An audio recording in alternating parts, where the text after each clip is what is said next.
Poursuite des travaux de la première session du 16 quotidien de l'année 2015. Les conseillers ont partagé la communication du ministère de l'Agriculture sur le thème politique et stratégie du gouvernement dans le cadre de la conservation, la transformation et de la commercialisation des produits agricoles du Niger, présenté par le directeur de la promotion de la filière végétale et de la qualité en présence du secrétaire général du dit ministère.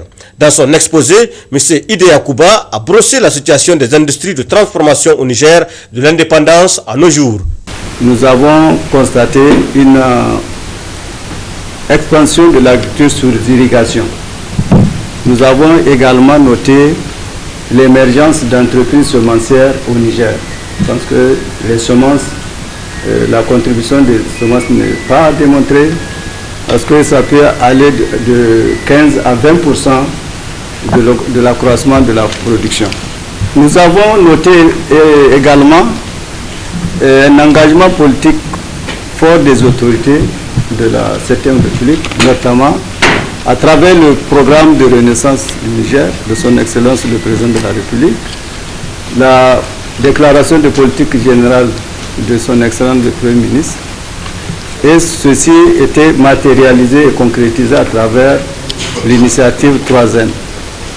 Nous avons également pu préparer et adopter une politique semencière au Niger.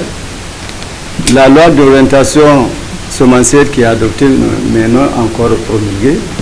Et nous sommes en train de préparer une loi d'orientation agricole où nous avons demandé la participation de l'ensemble. La séance est poursuivie par des questions d'éclaircissement sur les contraintes et perspectives qui feront l'objet de recommandations par les conseillers aux autorités selon le président de la commission développement rural et environnement, M. Anar Ismail. Aujourd'hui, nous faisons plus la promotion de la production.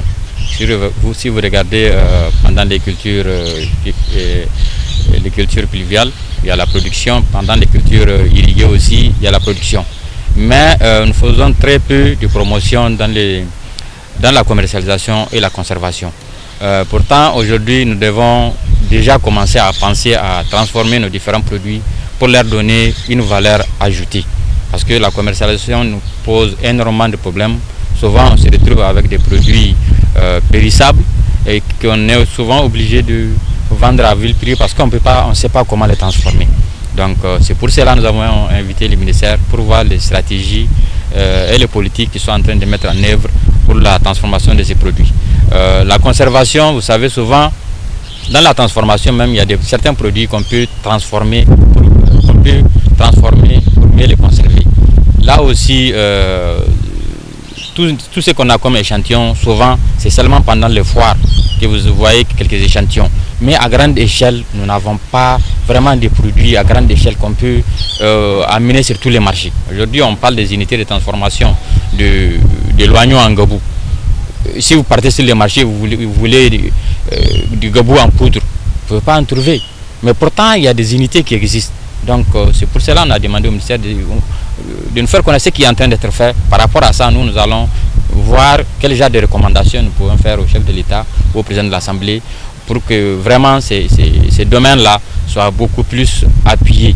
Parce que la majorité des Nigériens aujourd'hui, vous le savez, sont des agriculteurs. À retenir de cette communication souhaitée par les conseillers, qui a d'ailleurs pour objectif de faire la promotion de la transformation, la conservation, la commercialisation de nos produits agricoles, pour que le Nigérien nourrisse le Nigérien et au-delà que les produits agricoles nigériens envahissent les marchés internationaux.